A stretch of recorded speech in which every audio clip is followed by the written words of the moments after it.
Magandang araw, si Ate Esmer. Ito na naman ako, panabagong video ang aking ihahatid sa inyo.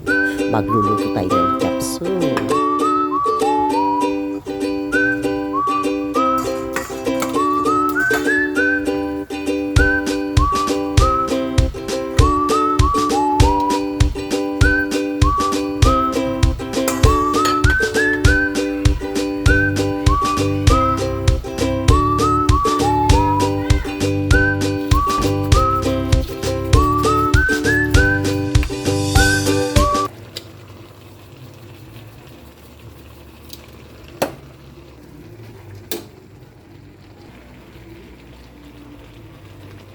Ayan, nilagay na natin yung cornstarch, tapos konting halo.